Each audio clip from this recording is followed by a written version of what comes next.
Well, as Paul Harvey says, the rest of the story. Welcome back. Thank you. Let's begin. We've just seen an amazing sort of political narrative kind of end in the campaign in 2008 that involved a lot of people on campus. I'm wandering around MIT and seeing Obama this, Obama that. Yes. The political involvement of students here at MIT is nothing new. And I wonder if it recalls for you the period of, the greatest tension in the Vietnam War. Recall, if you would, the extent to which the university was both involved in the Vietnam effort and involved in the politics of the opposition to that war, and how it affected you personally. Mm-hmm. From my perspective, and I think this is an accurate perspective, the Institute was not significantly involved in support of the effort, war effort in Vietnam. The Institute was involved through the Draper Laboratory, then the Instrumentation Laboratory, now the Draper Laboratory, which, as you probably know, is an independent, not-for-profit, spun out from MIT now more than 36 years ago. The Draper Laboratory was the principal, the sole provider to the Department of Defense of inertial navigation systems, both for submarines, guided missile submarines, and for guided missiles themselves. And that brought, although it had nothing to do with Vietnam at that time, it brought a great deal of pressure on the Institute with regard to the Draper Laboratory, Instrumentation Laboratory then. There's also the Lincoln Lab, but the fact that the Lincoln Lab was 10 miles away and was not doing work that could be tied directly to weapon systems, as the Instrumentation Lab was doing, left that sort of on the side. But there was a great deal of political protest involving not just MIT students, but students and others from all over Greater Boston. One of the marvelous things about living here is, with the largest student population of any city in the country, is that when something happens anywhere, you can count on support from almost everywhere. That opposition took the form of lots of rallies and protests that were peaceful in nature, to be sure. At one point, there was a soldier, an AWOL soldier, who took refuge in a student center, and the students were very serious about keeping that as a refuge. It was off limits for the police for a while. That was respected, and eventually he did something else. I don't remember how it ended, but he was not arrested on MIT's behalf, at least, or anybody involved with MIT. There were more serious incidents. There was an attempt to set fire to the building that housed the ROTC program, the old Building 20, which was a wooden structure. There was a bomb that went off in the Herman building in the political science department, fortunately in the middle of the night, and no one was hurt. There were many days when there was the smell of tear gas around the campus. I recall standing with Howard Johnson and Jerry Wiesner in Howard's office, which at that point overlooked Mass Avenue. Tear gas was pretty thick, and a taxi pulled up at 77 Mass Avenue, and out stepped a well-dressed gentleman with an umbrella and a briefcase, and Jerry immediately identified him as Sir Sally Zuckerman, who was a science advisor to the Prime Minister of Great Britain and was coming to see Jerry. Tear gas didn't seem to put him off at all. He marched right up the steps and into the building. There were a variety of tough incidents. One was a standoff on the street next to the Instrumentation Laboratory, the Draper Lab, a standoff between a large group of protesters, several hundred, and a large group of riot police. It was the Cambridge Tactical Squad, the Boston Tactical Squad, and several hundred police separated by about 50 yards. And Professor Jerome Letvin, who was a mythic kind of figure around MIT at that time, got out there in the space between them and persuaded the students that this was not going to be a productive encounter, and they ought to spend their energy some other way. And the tension was relieved, and it ended. Where were you when that standoff happened? I was around the edges, watching it. This was during a week which was called the November Actions. I think it was November 19 either 69 or 70. And I was associate provost at that point, working for Jerry, and had no specific responsibility with respect to this, but was among the members of the administration who were trying to keep the peace and keep the uproar under some level of constraint. The other difficult situation was when a group of students with a big battering ram made in a metallurgy laboratory smashed down the door to the president's office and occupied it for 3 days. That was a very difficult time, because right away the call comes from the outside, particularly from alumni, saying, get those guys out of there and lock them all up.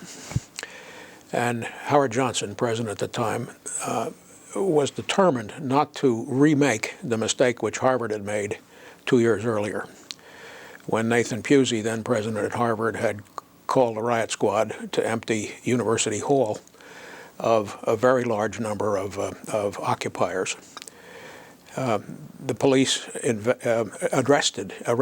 emptied the building and arrested more than 300 people. And when the time came to show up in court, there was no one who could link a particular student with presence in the building, let alone any activity, because they were grabbing anybody who got in their way, and everybody was dismissed. MIT's follow-up to that, with which I was involved to a degree, led to the identification of 28 individuals. There's 28 probably out of 100 who'd been in that office complex during the 3 days, of 28 who were persistently there. And we took them to court. And the judge, after hearing from the Institute and hearing from their attorney, said the evidence here is particularly compelling because we had at least 2 identifications, 2 people who could identify every one of those 28 people and saw them in that room. And the judge said to the 28, through the lawyer, would you folks be willing to accept a year of probation? This evidence seems to me to warrant a finding of guilty. And if I put you on probation for 1 year and you do not get in further difficulties, then everything will disappear. There will be no one charged and no record that this ever happened. And fortunately, the 28 decided to do that, and there was no more awkward business that could readily have followed had they decided to go to trial. One thing I want to say about the whole episode, which went really from the fall of 1968 to 1972, remarkably, the protest disappeared once Nixon ended the draft. I mean, the protest was nominally against the Vietnam War, but underlying it was the concern, I don't want to get drafted and go to Vietnam. And once the draft ended, the protest at MIT ended. The role that Howard Johnson, then president, played during those 5 years, which occupied 3 years for him, 3 of his 5 years as president, was crucial to MIT. There are very few people who could have kept the lid from blowing off MIT. There were faculty meetings in Kresge Auditorium with 1,000 people present. It was tumultuous, and Howard conducted those meetings with a sense of humor and a capacity to lower the temperature, and conducted himself and the Institute generally throughout that period brilliantly. And we got through it with no splits. Contrast it with our sister institution up the street, where the strains still exist over the actions that Nathan Pusey took there during the same time. Tell me a story that explains the challenge that you and the administration had in trying to keep things from escalating,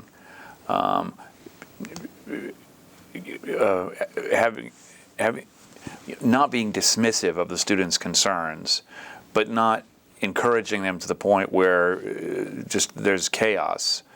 And also the sense at that time of such paranoia that, well, at a place like MIT, there must be some secret lab where this is going on or that is going on. I mean, you had to manage all of that. Tell me a story that sort of explains how difficult that was and the kinds of characters who maybe wouldn't listen to the reasonable things you were saying. The effort the Institute made, led by Howard and contributed to by everyone who was involved, was to say, look, universities are among the most liberal institutions in the society. They are institutions in which anything can be said, anything can be examined, and it is not in anyone's interest to destroy them or to seriously injure them. One of the things that made a difference in this time, I think, was Jerry Wiesner, who had been President Kennedy's science advisor and had been active in anti-nuclear activities throughout his entire career, anti-ABM activities, which got him and MIT on Nixon's enemies list. Jerry marched across the Harvard Bridge and down to the Boston Common with 2,000 protesters in the front rank. And Jerry made it clear, as Howard did through all this, that you know, protest is fine. Just don't destroy the place. Don't fracture the faculty. Don't get us in a situation in which we spend decades trying to put together the comity of the institution. There was a faculty meeting during that time when ROTC came up for a vote, and there was very strong pressure from protesters that ROTC ought to be pushed off the campus, as it was everywhere else in New England, certainly, and a lot of other places. And the faculty voted about 3-2 or 3-1 to retain ROTC. Not many institutions would have done that. No others that I know of did respond to that pressure that way. And was that a sense that we're not going to make changes in this environment? Was it a sense of patriotism that motivated that? Was it a sense that there must be a place for ROTC as well as every other kind of academic endeavor? What motivated that vote? I think the vote was motivated in part by a sense of patriotism. It was motivated in part by the fact that in 1970 or 71, a very significant fraction of the faculty at MIT, particularly in engineering and science, had been students here, much less the case now, but a significant fraction at that point, who themselves had been in ROTC. Some of them had served in Korea, some had served in World War II even, it's still on the faculty here. And engineering is more conservative than other intellectual disciplines. That was part of it, certainly also. From liberal to conservative. If the engineers are the most conservative, where does it go from there? Well, you've got the best perspective on that one. The faculty who were among the 28 were entirely from the School of Humanities, Arts, and Social Sciences. There you go. There you go. Not unexpected, huh? Maybe an architect or two around the edges. I don't think there were any architects who were in the office. And those solid-state physicists, where do they stand? Semiconductor? Yeah. Standing on the edge watching. As you were. As I was. There we go. Let's just recap a little bit the mission of diversity that became, I think, a real personal quest for you in the administration, and try to relate that to the value that you understood here of mentoring, how important mentoring has been to the transmission of scientific knowledge from generation to generation. It seems like mentoring and diversity go together in some way. How did you come to understand that?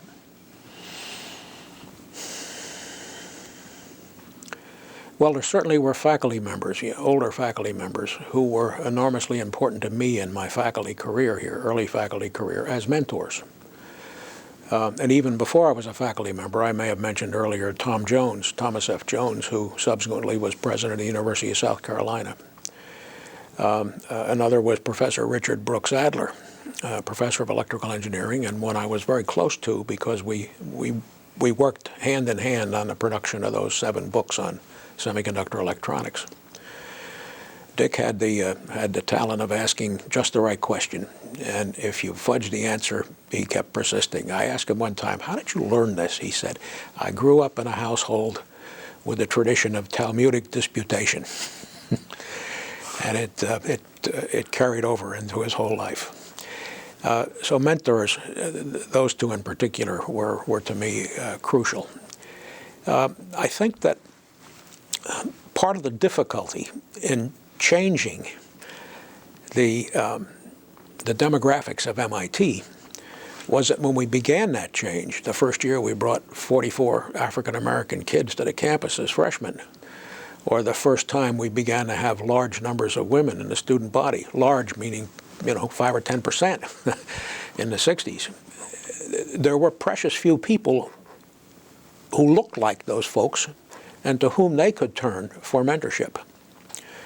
That's not the case now. That was a case, I think, through much of the 80s, that students, graduate and undergraduate, when talking about the issues that concern them, minority students or underrepresented students, including underrepresented women in those years, would say, there's too few people around here who look like us, who can help us, who understand what it's like to be a woman or an African American or a Hispanic in this institution. You got to do something about that.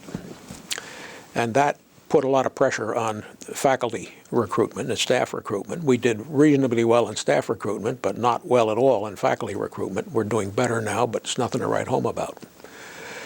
But the issue, the connection between changing demographics and the lack of folks who were seen as appropriate mentors for some of those folks was a real issue. What do you think the chief difficulty was for you in developing a consensus that would translate into numbers that you could write home about in diversity? Why was that difficult to attain, or in some respects unattainable, during the time you were here? I think there are two issues. One is that the folks whom we needed to hire for faculty positions were not in a pipeline in large numbers, just not there.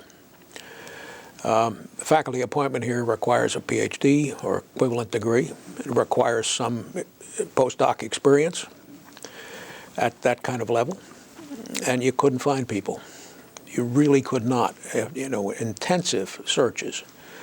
Some things worked out well, but it was a hard time and a long time filling a pipeline. Albert Hill, now deceased, was a faculty member in physics in the 1960s, said, look, we got to do something about the pipeline. So he made connections with 2 or 3 of the predominantly black colleges in the South, got to know the physics faculty in those institutions, got to know who they thought were their very best students, brought them here for summer internships, brought them here for graduate school in physics, and graduated over the years a double handful of those folks. One or two of whom stayed on for a while at least. There may be some who are still on, I'm not sure, here. But it was a very intensive business. It took a large amount of time to maintain the contacts with the Southern institutions. It took mentoring and a help for these youngsters during the summer and in their time in the PhD. And there weren't many departments, architecture and planning an exception, there weren't many departments who were prepared to invest that much physical and intellectual energy in the issue. So pipeline was part of the problem, and I came in what I said just a moment ago, the question of getting everybody on board to regard this as a cardinal problem for the Institute that needed to be addressed was hard. When I first, Howard Johnson asked me in 1969 to write the Institute's first affirmative action plan. Never heard of one before, but we figured it out and we wrote one. And he asked me to present the nature of that plan to the faculty council. The faculty council at MIT was all the deans and department heads, about 40 or 50 people. We had a meeting at Endicott House, and there were other business, and I presented the affirmative action plan.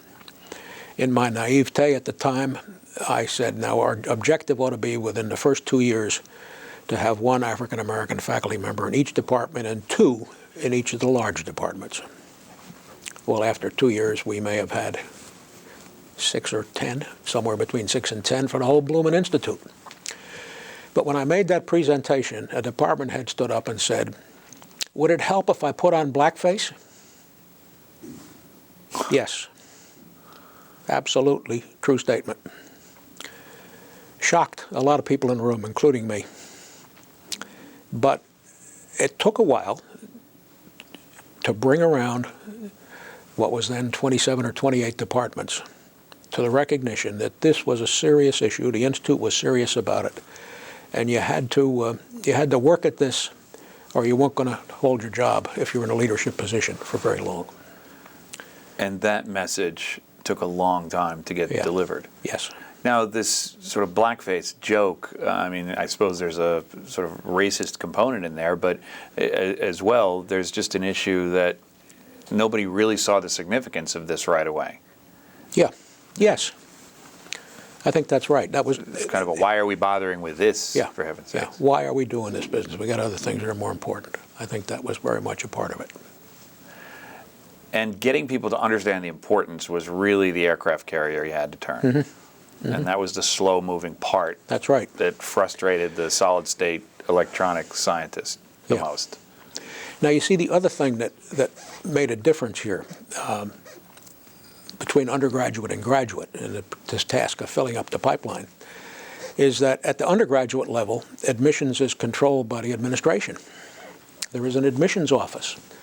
And the policies and priorities of the admissions office are set by a faculty committee. And that faculty committee, back in the 1960s, began to push on this. Nothing much happened until the late 60s when we got involved in serious recruiting at predominantly black schools across the country. That's when we went from 6 or 8 per class to 40-some. At the graduate level, every department does its own admissions. Only way you can have it. There's no real role for the central administration there except to prod and suggest priorities. But every department does its own admissions. And every department is looking for the best, you pick your number, new students you can possibly find. And we had to break that lockstep.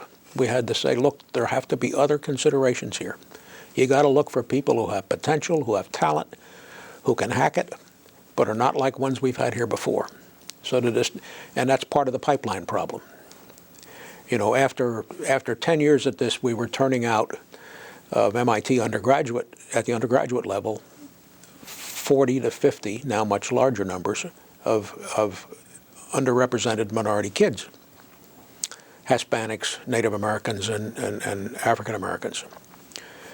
And after a few years at it, we were also bringing larger and larger numbers of women to the campus. But that was under the control of the administration. And there may have been different views among faculty about whether this was a good thing to do or not, but they had to get on board. At the graduate level, the pipeline, that's the first place is where the pipeline narrows is in high school. It narrows more at undergraduate level, and it really gets skinny at the graduate level. Because youngsters who, of any description, who graduated from here in those years could go to a well-paying, quite well-paying career in Wall Street or in industry or for consulting. And the idea of spending another 3 or 4 to 5 years at a cost of, all in at that point, probably $30,000 to $35,000 a year instead of going to work, didn't look attractive to many.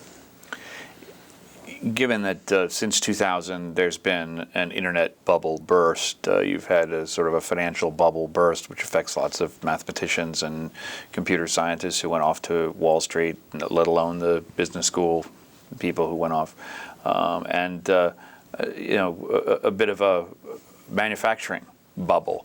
Do you suspect that that may have an influence, a positive influence on diversity at the graduate school level, and that people might be encouraged to stay in an institution like this rather than go off and seek instant riches that were so easily obtainable during the last 2 decades? I expect it will, yes. In fact, some of my advisees, now seniors or graduating at the Master of Engineering level, who have said to me, and when we meet, talk about what's coming, what's next for you. I hadn't really thought about more higher education, but given the job market, maybe I will stick around. Yeah. Now that's electrical engineering, computer science. I don't know what students are saying in Sloan. There was an article, I think in Tech Talk not long ago, which said that Sloan students were on a whole still pretty bullish about jobs. Companies are still going to be hiring more selectively, and I think most of the Sloan undergraduates who saw themselves in some extravagantly high-paid Wall Street job are looking in different venues at the moment. When you walk through the campus and see the kinds of faces that constitute the graduates and undergraduates, do you get a sense, as you look back at the faces that you saw when you walked through here as a student, that things have changed, that the vision that you had imagined has come to fruition in some tangible sense? Yes, very much so. And it must be an emotional feeling for you. It is. It's particularly the case with almost 50% of the place now at the undergraduate level being women. You can't miss that. One of the misperceptions of change around MIT that I struggle with is a visitor will come and say, "Golly, you've got an awful lot of Asian kids here, haven't you?" And I say, "Well, not really. 30% of the roughly 30% of the undergraduates are American kids of Asian background. That's compared with 4% of the U.S. population. And it's because they have grown up in a culture which has a high regard for education and almost a reverence for teaching and learning. Now, we do have a larger fraction of Asian kids in the graduate school, for sure, but not at the undergraduate level." Last story on this subject, and I want to shift to a particular initiative that I know that you want to talk about. You know, as a scientist, you're trained to notice detail that indicates a phenomenon that you may be looking for on the molecular level or the subatomic level or the atomic level is actually taking place. And so when you design experiments, you might want to make sure that a hard-to-perceive relationship is actually going to emerge in your experimental data. I'm wondering, as you think about the difficulty of diversifying this campus, if there's a mentoring story that you can tell between a student and a faculty member or a graduate student and a student that you observed maybe casually that said to you, "This is growing, by God, this is actually sustainable, the torch is being passed." Something like that. John, that's hard for me because, you know, I'm an engineer, and my academic background, and my years on the faculty, 17 more or less altogether, were in the engineering department. And I really can't. That's I can't okay, come yeah. up with an example. Well, but certainly your sense that this is working came from observing Right. new faces and a lot of different kinds of things. Right. And undoubtedly you observed on some level, and you were at a very high level, you know, for most of this period, that things were actually moving forward, that people were understanding and acquiring this consensus. Yes. Yeah. Tell me about the Africa Internet Technology Initiative. In 1997, the Institute created a program called Leadership, which has run every year since then. The first 2 years, they ran it in June after the end of classes, and now they run it in January in IAP. In 1998, I was asked to participate in Leadership when it was still being run at a camp outside in warm weather. The way it worked is there was an older person, typically a faculty member or a staff member, who was paired up with 12 students as a team. And for the 4 days of interface, they did things together. One of the persons in my team was a freshman, big, tall fellow from Nairobi, Kenya, whose name was Paul Ngoroji. And Paul was full of desire and passion as a freshman to do something for people in Africa. Beginning the next year, his sophomore year, Paul came to me and said, I want to try and create a program that will help high school students, upper-level high school students, or lower-level college students in Africa learn how to exploit the capacities of the internet. And I said, okay, let's see what we can do. He recruited a set of folks, 6 or 7, I think, that first year, who would go with him to his high school in Nairobi and teach for, I think it was 4 weeks that first summer. He also persuaded a 3Com corporation to give him a half a dozen routers and some other computer equipment, and I managed to work through the gift nature of that to MIT and also work through the customs problems of getting it out of the country and into Kenya. He almost single-handedly raised the money to support those students. Not that they got paid for this, but it cost for each one about $2,000 for subsistence and for air travel.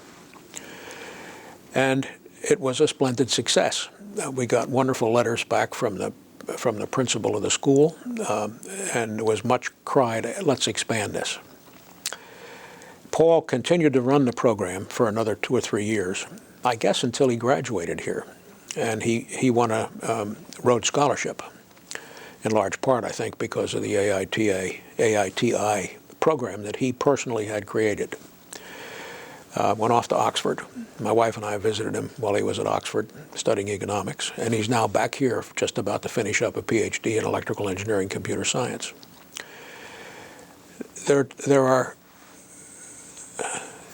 The remarkable thing about this effort, AITI, is that it is entirely student-run. It was student-initiated, it's student-managed. Students raise the funds, they sign folks up, they train them, and they send them over and follow it up. They deal with the crises when they come along. One year there was a young woman who was in Ghana, I think, and her father died. And we had to get her home quickly. They arranged that. I just watched it happen. One year they were planning to go to Ethiopia, and there were riots at an Ethiopian college, a university, and the State Department said this is not necessarily a good situation, and they turned around on a dime on that one and sent the group somewhere else. So it's a student-run activity. They appoint their own continuing leadership. Each person who's a leader of it, and I've known 4 of them now, appoints a successor or 2 successors, co-presidents, if you will. And the thing continues. Has it broadened beyond African students' involvement? Oh yes, right from the beginning. There were some U.S. students, not of color, who wanted to do this. Right from the beginning. And in many ways, and this began in the early 90s. The first program ran in, let me see, 98, ran in either 00 or 01. In 00 or 01. I think in 00. Right. That summer, the summer of 2000.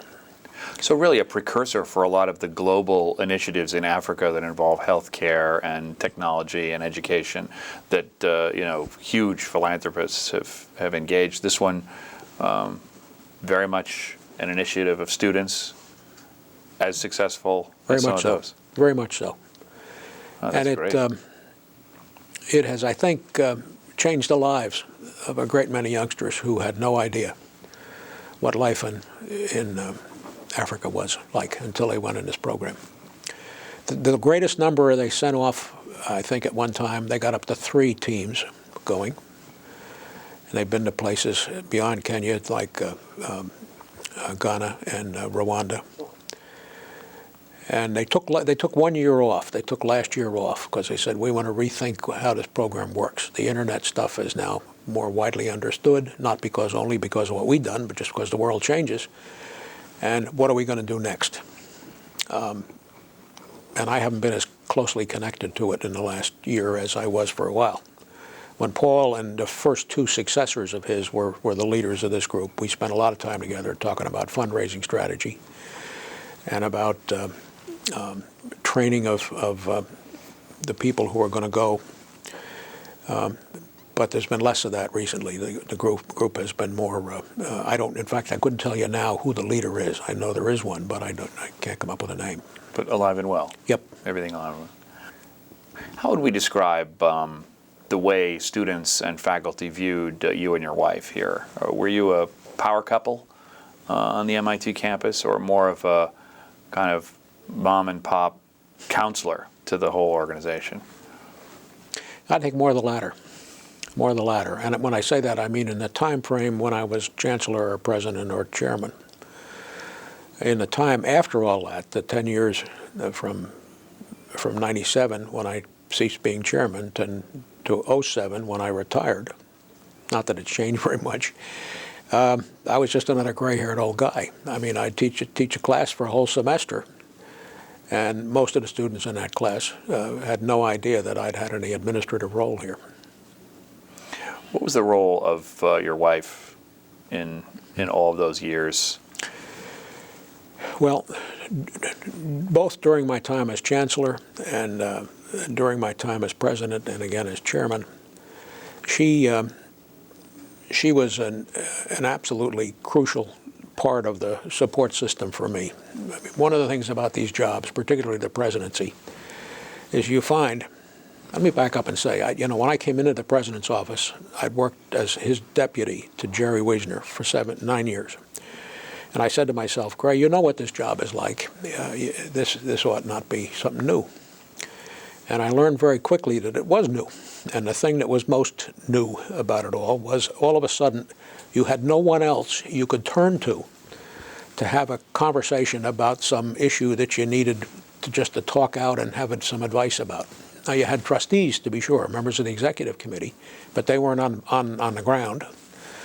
And you had the chairman, and sometimes it was appropriate to talk with the chairman, and sometimes it wasn't.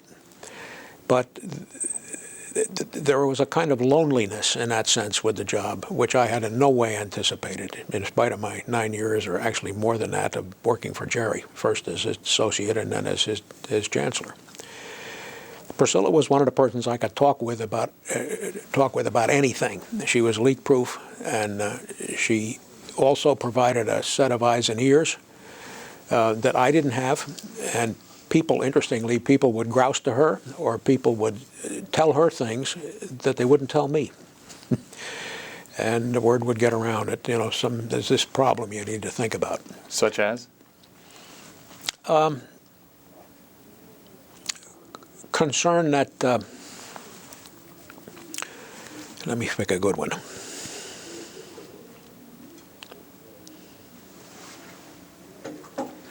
Living conditions in a dormitory, too much drinking. Not often came up, but did. I mean, toward the end of this time, we were in the age of binge drinking, which now seems to have subsided a good bit. Occasionally unhappiness about some issue that had been under discussion, and there was an aspect of concern about that I hadn't picked up yet.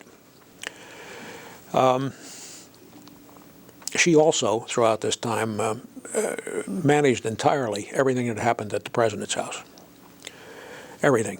I mean, we'd talk about the schedule. The schedule was set way, way ahead, and we'd agree on what the conditions were going to be and what this particular event was going to be like, and all the planning was in her hands. In fact, when I was chancellor, and we lived in a big old Victorian house out in Winchester, Massachusetts, every year we had the entire what was called the administrative council, which was all the deans, department heads, and lab directors and heads of major organizations like facilities or personnel and so on. That was about 100 people. And we would split it spring and fall. We had a house that was big enough that we could feed 35 people at a sit-down dinner. And we typically do it Friday evening, Saturday evening. So we had everything, and we didn't have to pick it up and put it up again right away. Had 2 days back to back. We fell into a pattern in which the main course, the meat, typically rack of lamb, was cooked here at MIT in one of the dining rooms. And I'd pick it up at the end of the day and take it home. And all the vegetables and the salad and the dessert and all that were put together by my wife and a woman who helped her. Oh my God. And that was, we neither of us at the time may have realized how important that was to the people who came. But you still hear people talk about it. Because it was an informal setting. It was off the property, so to speak.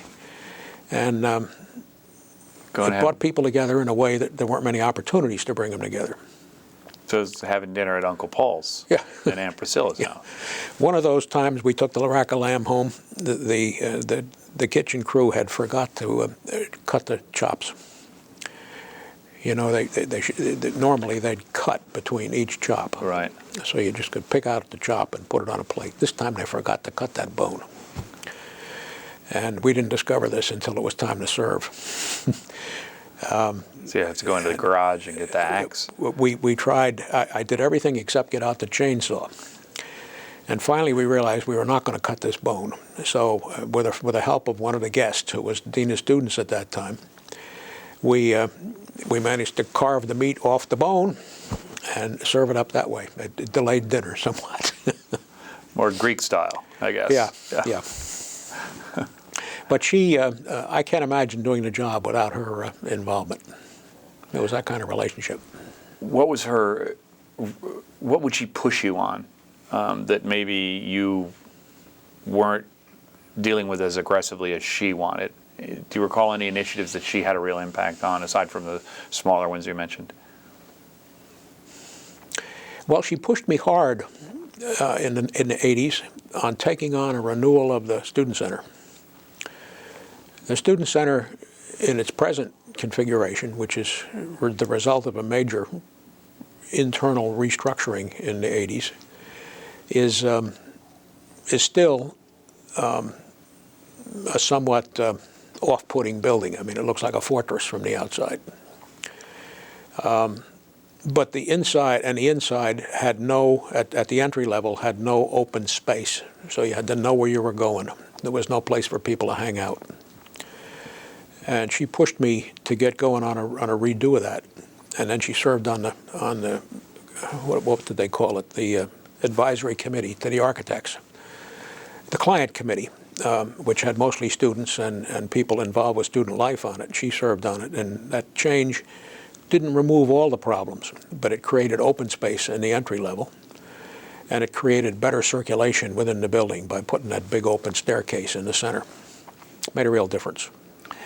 As hard work as it was for both of you, was it great fun? Yes. It was fun because we got to know so many people in this place. She also she pushed me to start what was called student dinners. And she learned early on, the first year we were there, talking with students, that many students had never been inside the president's house. The only chance they had, and everybody had it when they were admitted as freshmen or new graduate students, because those cohorts were invited to a reception. For the freshmen, it was usually with parents. But a majority of kids didn't show up. Their parents may have gone, but they didn't go to that president's reception. And graduate students came for a reception at the house, but some of them didn't do it either. And she discovered that she said, it isn't right that somebody spends 4 years here or more and has never been inside the president's house. So she created what were called senior dinners, in which we invited the whole freshman class, the whole senior class, I'm sorry. These were the students who were about to graduate, spring term, senior year. We invited the whole class to dinner, 60 or 70 at a time. And it was February, a whole month of February for those dinners. We learned the first year, you don't serve lasagna every time. The people who have to come, other than the president and his spouse, get pretty tired of it. The president and his spouse get tired of it too. So we varied the menu after that. But that went on through Chuck Best's term. Susan has not continued it. She's found other ways to connect with students. But it has made a real difference. I mean, we will encounter alumni 20 years out in an airport somewhere. Somebody will come up and see the brass rat and say, I was so-and-so, came to your house for dinner when I was a senior. People remembered it. That was something she pushed me hard on, and we did it. And they remember her. Yeah, they remember her. Yes. And people tend to remember us together because we were together so much. And in an institution so known for its kind of hard-edged scientific inquiry and pursuit of truth, to have that soft human touch of things like those dinners and the rack of lamb out at your house, how important was that? Well, it was very important to us. You know, we did a lot of visiting dormitories. We had dinner at fraternities or sororities and got around that way. And I think it was important to the community. I mean, people who were here 40 years ago and are still here, not many left anymore, often will come up to one or the other of us and say, you know, we remember such and such an occasion when we were with you for whatever. And for the people in the union ranks, the facilities people, the police, the people who are hourly paid, secretaries and the like, not yet staff, these were important opportunities to meet other folks and get to know who lived there and what they were up to. We met lots of interesting people not involved directly in MIT as well. I mean, we spent a lot of time. The president inevitably spends a lot of time on the road, mostly raising money, sometimes speaking about MIT to clubs. I spent a particularly large amount of time in Germany. I'm sorry, not Germany, in Japan during the 80s and the 90s, because that was for us at that time a major source of large capital gifts, creating professorships, research funds, and the like. We would have never got to have dinner with Margaret Thatcher without my MIT involvement, or with the King of Thailand, or with reception at Buckingham Palace with the Queen and the Prince Consort. That wouldn't have happened. And Priscilla made a big impression at all of those. Yes, yes. There was a moment during your time as president when you had to make the tough decision to shut a department down. Can you describe the background of that decision and what it was like as it actually took place? Yes. This was a hard time. The department that was shut down started out its life around the turn of the previous century, maybe a little before the turn, as the Department of Food Technology. And at that time, this was an extremely important issue, because the providers of food were just learning how to can stuff safely. And when you can food, particularly if it's sweet food or rich in terms of butter and nourishment, if you don't can it properly, you can grow anaerobic bugs in there. And there are one or two of those bugs that will kill you dead in a couple hours. Botulism. Botulism. And it was two people, an MIT professor named Prescott, who was the founder of the department, and a fellow named Underwood, who appropriately ran the Underwood Company, which manufactured canned meats, still does. Deviled ham. Yep. Underwood and Prescott figured out what the time temperature tables had to be for all the kinds of things that got canned. And once that was understood and accepted, people no longer died from eating canned food or got sick from eating canned food. It was an enormously important development. And it allowed the scaling up of the manufacturing. Right. So instead of just a dozen, you could do right. a million. You could do it in batch, yeah. Right. Yeah. So at the beginning, that department was extremely important to the nation and to the Institute. Over time, the department evolved, and its name changed probably half a dozen times. It became next the Department of Food Science and Technology. And along the way, it became the Department of, the technology disappeared. It was, I think, just the Department of Food Science. And then eventually, it was the Department of Applied Biological Science, ABS. By the late 80s, the department did not have a focus. It was always a smallish department, not back early in the 20th century, but in modern times it was a smallish department, but it lacked a focus. It had people who were doing excellent work in metabolism. It had people that were doing really world-class work in toxicology. It had people who worked on nutrition, human nutrition. And there were these centers of activity, but there was nothing at the center that kind of held it together. There was no organizing principle. It was having difficulty recruiting faculty. And the thing that we noticed that led us, I think, to take this action, I say us here, I mean myself and the provost, John Deutsch, was that ABS was in fact attempting to hire new faculty, assistant professors, who'd been turned down by the biology department as not up to it. And then when they bring it to Science Council for where it has to be signed off on before it goes to the central administration, they get turned down on those appointments.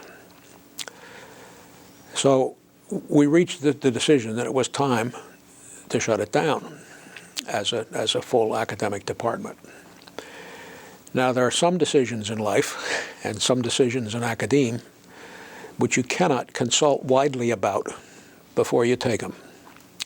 Had we announced that it is our intention to shut down the Department of Applied Biological Sciences, we'd have been an uproar from present faculty and students, from alumni, from the visiting committee, and maybe from other quarters. And it would end up being quietly dropped. So we made that decision and then announced that that was a decision. And it produced an uproar of concern which far transcended ABS. I think the reason being that faculty said, oh my goodness, if the administration can shut down a department, they could shut down mine. And what happens? Eventually, it was shut down, eventually, within the year. There were arrangements made for tenured faculty to take up positions in other departments, for untenured faculty to finish out their research or with the students they were then working with and then leave to go somewhere else. There were very few undergraduates in the department, almost none. It was almost entirely a graduate department.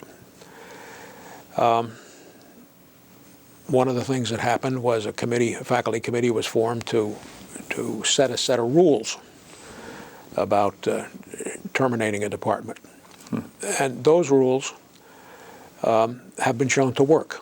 In fact, a decision was made here now 2 or 3 years ago. I think it was still in Chuck's watch, more than 2 or 3 years ago, to merge the Department of Ocean Engineering, which was formerly the Department of Naval Architecture and Marine Engineering. Very small department, small faculty, very few students. But many of the students were sent here by the U.S. Navy because they were going to learn to run engineering programs for the Navy. And they still do. But to merge that department in mechanical engineering. There had been a time in the past when mechanical engineering and then naval architecture had the same department head. One department head served both departments. And that merger was made, and the work that those folks want to do will continue as long as it's valued and as long as it gets support. And that was done without trauma, but it took 3 years to work it through. Wow. So it was a decision that neither of us regretted. Some of the people who were affected by it came around later and said, you know, you did the right thing, but it was still hard. And nobody's died of botulism. And nobody. So you got that going for you. Yeah. I had another decision like this in my life, not interestingly at about the same time. I was chairman of the Board of Trustees at Wheaton College, and the president and the board concluded in 1986 that if Wheaton was to survive as an academic identity, it had to become coeducational. And that decision was announced 6 months before it occurred. And it was a firestorm. And this is Wheaton College? In Norton, Massachusetts. In Norton, Massachusetts, right. Liberal arts college. Right. Not Wheaton of Illinois. Of Illinois, yeah. Right. And that change, which eventually was settled, I won't go into any more about that, about the pain and strain, but it was clearly the right thing to do. The college is now thriving. At that point, it was not thriving. The number of applicants was getting smaller and smaller each year. The admitted class was getting smaller, and it was going to gradually fade away if we hadn't done that.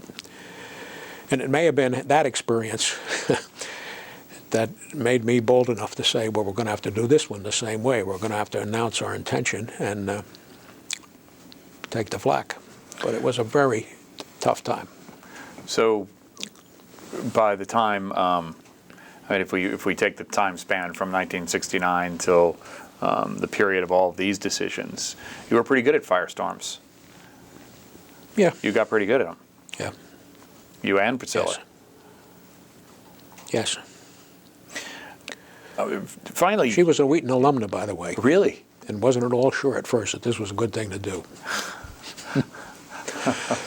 And when I'd have meetings in the president's office with 15 or 20 Wheaton students and alumni, all of an age, 20s, 30s, who wanted to come see me and talk about this, she would always come because she had some civilizing and calming influence on that.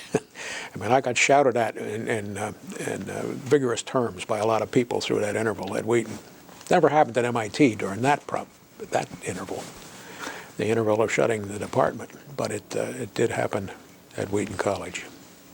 What would you say are the big challenges for science and technology and the Institute in this new century?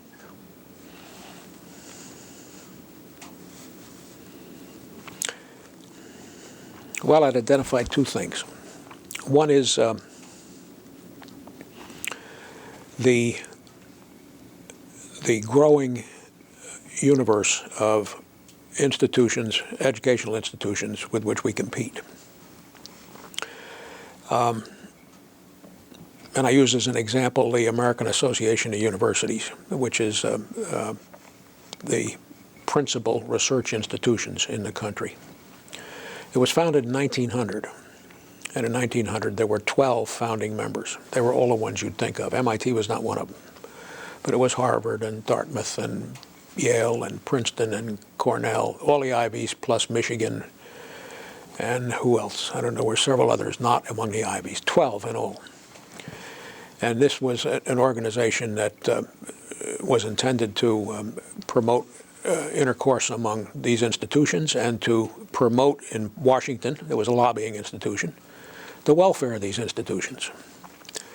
When I became president and therefore went to 2 meetings a year of the AAU, president's meetings, there were other meetings for treasurers, for provosts, for academic deans, whatever, same group. There were about 48 members. MIT came in 1938. There are now, I think, 65 members. And probably another 20 institutions who are banging on the door saying, hey, look, our research program now has grown to the level where we should be able to be a member of the AAU. What that indicates is that a federal budget for research, support of research in universities, which has been, for the most part, one of no real growth for the last 30 years. There have been ups and downs, to be sure. But if you look at it in real terms, there's either been very little sluggish growth or no growth, and some periods of downturn. The whole of the 70s, in real terms, it dropped. In the 1960s, research support of universities was growing in double-digit numbers. And then when President Johnson discovered he couldn't have both guns and butter, whack. And it was less than flat in nominal terms and quite down in real terms through the 70s. And President Carter began to do something about it. What I'm trying to get at here is that the welfare of MIT, its educational system, and what it does for the nation or for the world, all depends on a rich environment of research. Europe would not exist without that. And the places that have tried Europe and found it didn't work, some have tried it and it does work, but some who've tried it and found it doesn't work because the environment isn't rich enough. There aren't enough people that a student can go to and say, my interest is A, and it looks like it might align with yours. And if person 1 says no, person 2 may say no, person 3 may say, oh yeah. But you got to have an environment that is rich in intellectual terms and people terms for that to happen. And one of the questions then about the future is, will we be able to sustain research support?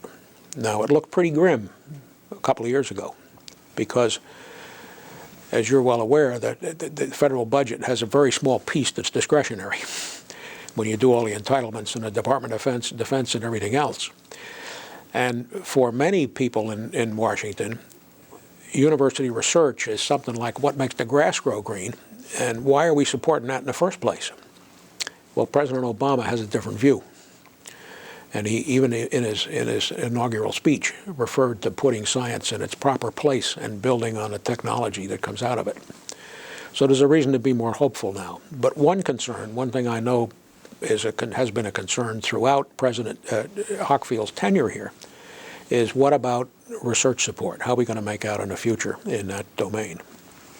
That's one. The other problem... Before you leave that, is research support in this century more a multi-channel approach, or is it getting back to government alone being the primary sponsorship of university research? It certainly got away from the government being the primary sponsor in the 80s and to a greater degree in the 90s and early in this decade.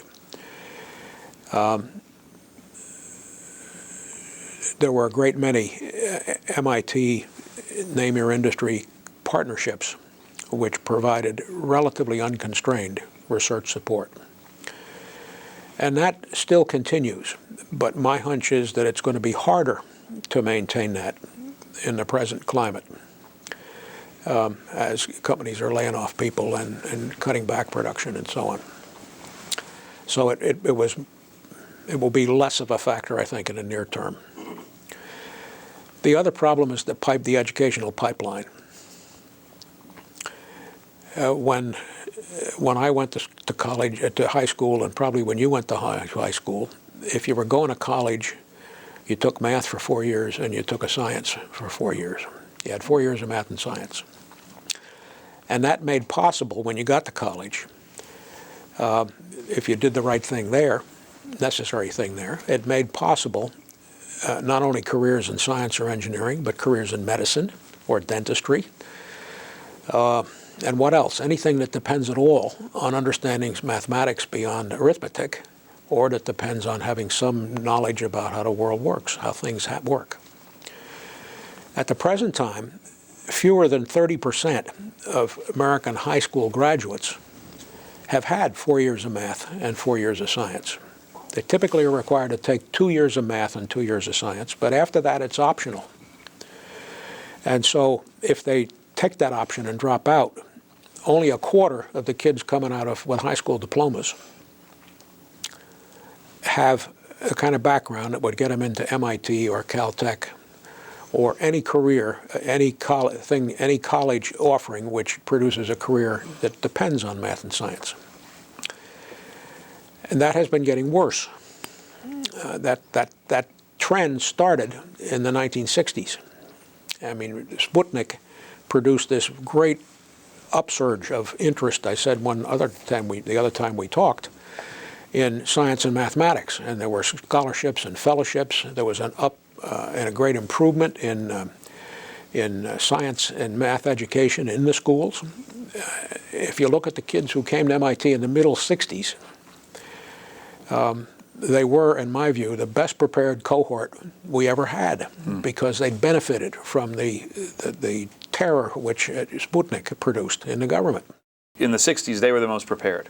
Yes. And that partly as a response to the terror of Sputnik and the Cold War, but also an indication that if the vision is there and the resources are provided, results happen. It makes a difference. That's right. Now, things began to slide a bit during that period of the turmoil and demonstrations and the like that went with the Vietnam War. It was a period in which colleges and universities and high schools loosened up curricula. More choice. Brown went whole hog with it and said, we have no requirements for graduation at Brown. You pick your program and you spend 4 years here and you'll get a degree. And they still operate on that premise. They may have put some more structure in it, but it's below the surface. It isn't visible. MIT did not do that, needless to say. But the fact that that happened and was extant during the 70s and 80s began to change the interest of high school youngsters in math and science. And were that to continue, it would be bad for the United States because it will cut into the supply of domestic U.S. citizens who can do science and engineering and medicine. It already has in medicine. I mean, you look at the number of foreign doctors who are in medicine, and also industry constantly lobbying the Congress to give exemptions to quotas for highly trained people in science and engineering. Many graduate schools of science or engineering now have far more foreign students in their programs as graduate students than we do, than American citizens have, and more than we do, by the way. Some departments having more, some having less. But this is not a good trend. And I'm hopeful that a new president who wants to put a greater priority on science and its applications may succeed in turning that trend around. There are in the United States, I'm told, some 25,000 school districts.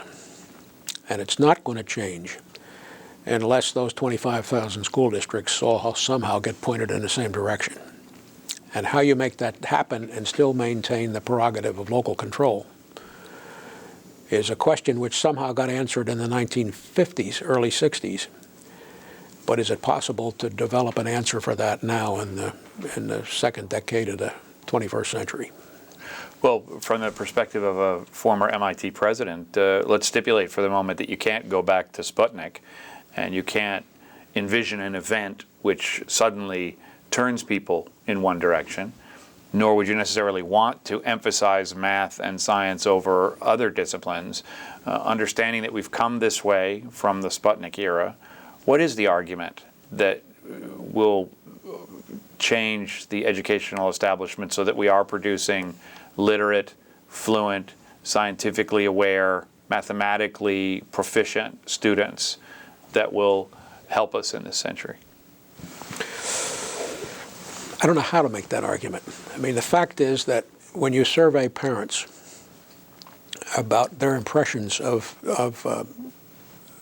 public schools, high schools, they will mostly say, well, we're aware that there are problems in some schools, but my kids' schools are all right. And a lot of them where that answer emerges are not all right. And it's not just math and science. It's slackness in reading and in writing. Many youngsters, even at MIT, come here and unable to put together a coherent paragraph. And these are kids with scores in the high 700s in the SATs. I believe it's because there hasn't been enough emphasis in the high school on teaching the structure of language and insisting that kids read because it's from reading you learn how to write. But that's a problem that transcends science and engineering. It's a problem for the culture broadly. young people end up taking jobs and have to be helped to learn how to do the writing that's required in those jobs, or to do the critical reading and understanding. This is not good for the nation, and I don't know how to fix it. There's got to be some equivalent of the kick in the pants that Sputnik produced. And the trouble is, this is a slow, steady, almost unnoticed change. Well, imagining myself at one of your tables eating dinner with you and Priscilla, is it possible that it is simple as simply delivering the message, we have to do better and we have to want to do better? If that message is delivered over and over again by the president, I think that could make a difference. But there certainly was no interest in delivering that message in the last decade, or in the last 3 decades, I think. Other things took priority. What is it about the experience of being at MIT that prepares so many people who leave this institution to take leadership roles at other academic institutions and technological institutions around the country, do you think? Well, one of the requirements, I think, at a premier institution, a high-grade institution, one of the requirements when you're looking for a president is to find someone who's had relevant experience. You want someone who's been a dean of a school, or provost, or in some cases even a president of another institution, who knows what the job is before stepping in. That's one factor. What I mean by that is that search committees sort of start their search, as we have done here, by looking at other educational institutions. Second factor is that over the last 50 years, MIT has emerged as a premier institution. If you looked at MIT in the teens or 20s or 30s of the 20th century, it was a premier engineering school. It did not have world-class science. It had very little world-class humanities and social science. But it has emerged now as a premier institution in almost all disciplines. It's always first, and as far as U.S. News and World Report puts it, in engineering. Many of the science departments are rated first in the country. Economics is first or second. Linguistics and philosophy is right up there. It is visible as a place that sets high standards. And I think that those two factors, the fact that your natural place to look is a university to start with, and that MIT is among the places that you look at, even if you're a liberal arts university, which has some engineering and science but is not focused on that, is what has made the difference. It's almost as though when institutions are looking for presidents, getting somebody from Harvard or Yale or Princeton has a sense of being an obvious choice. But it's almost always the case that when you hire someone who has an MIT background, it's a bold choice. Why?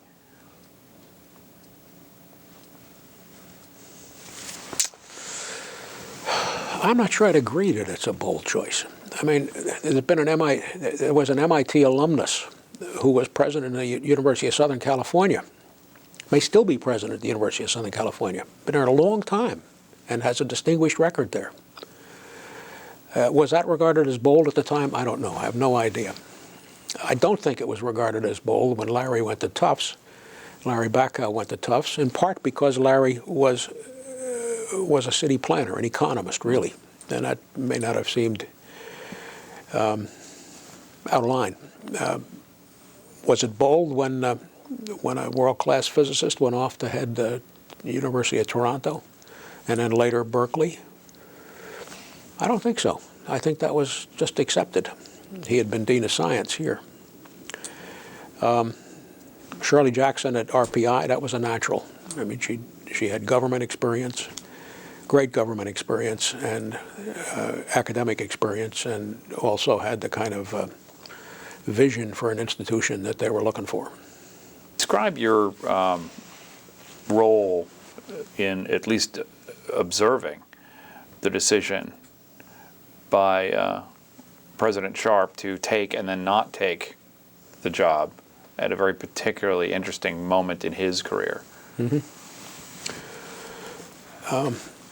Phil Sharp was and is an enormously skilled and highly respected biologist. He came into the sights of the search committee in 1989-90, where I was planning to leave the position in June of 90.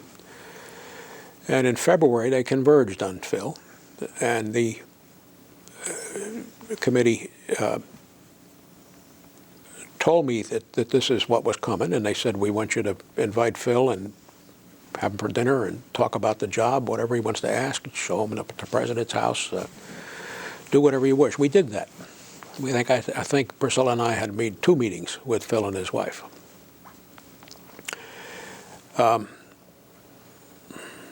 After that, the announcement was made by the committee that Phil would be the next president.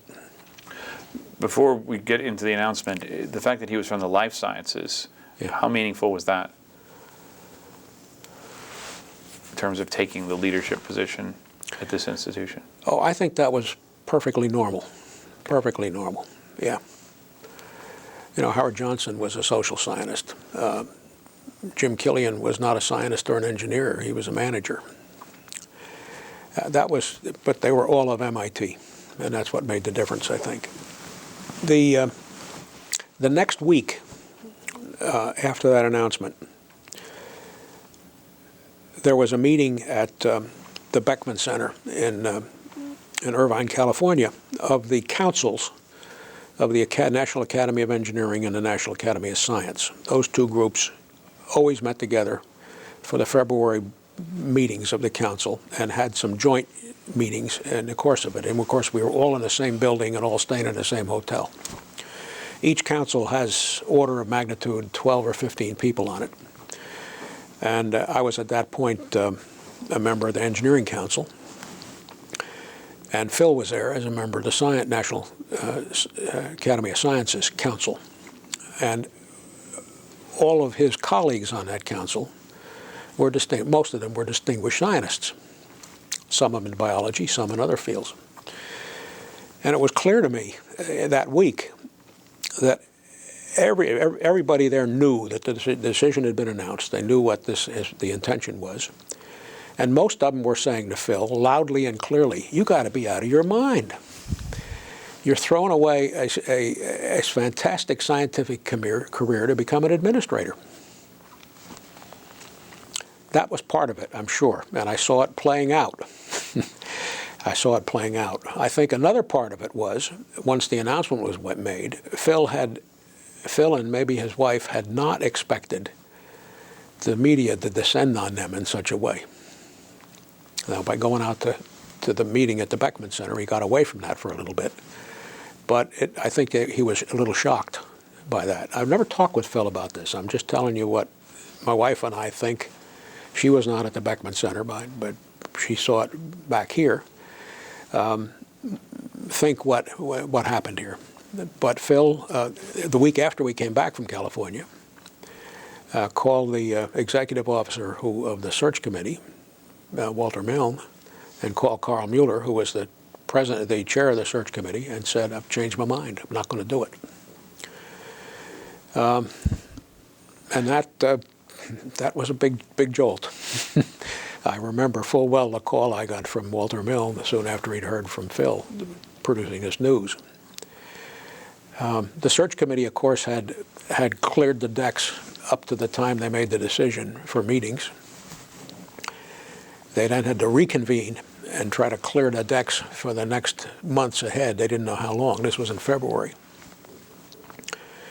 David Saxon was then chairman. I was president, and we told the corporation immediately. There was a March meeting at the corporation end of February, first Friday in March. Told them that we would carry on in those jobs as long as they wished, as long as they had, until they found a new president. And I was going to become the chairman when David retired, and I retired as president. So that provided some ease and took a little pressure off the search committee. Disrupted your plans. Disrupted our plans, yeah, in a major way. But you get over that. We had planned, if a new president was coming in on July 1st, we were going to be invisible at least till September. Go away somewhere and then be around. But let whoever it was have the summer to a time of less tension and less pressure to figure out where the men's room was and what the job was, and then we'd be around in the fall to answer questions if either he or his spouse had questions. Of course, the next question that came up very publicly was, how are you going to get somebody to do this job now who isn't second best, who doesn't perceive himself or herself as second best? And the search committee pointed out when that question came up that first of all, Chuck had not been in the search the first time around. He was not among the people who were considered. And when he was invited to interact with the committee and consider taking this job, he did that willingly, no hesitation. Becky was not sure that was a good idea. I mean, they'd been at Michigan all their academic career. Their friends were there. It was a situation they were comfortable with, and is this a good thing to do, to move? Eventually, Chuck made up his mind and said, "I could be free. I can't take the job on in July. The University of Michigan fiscal year ends in August. I got to be around at least through that. I will come after that, still having to attend some things back in Michigan, but get acquainted with MIT before I take on a job, and then at a date you folks want to set, sometime in the fall or early winter, we'll make the transition." And that date was set at October 16th on a weekend. I was president on Sunday. Chuck was president on Monday.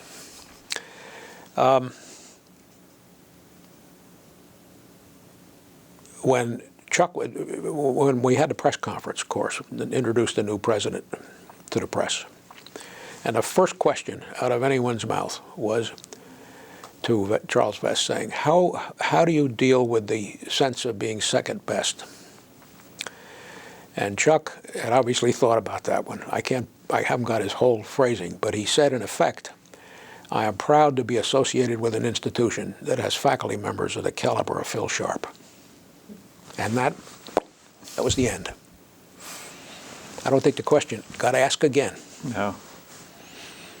And he did a brilliant job. Sure did.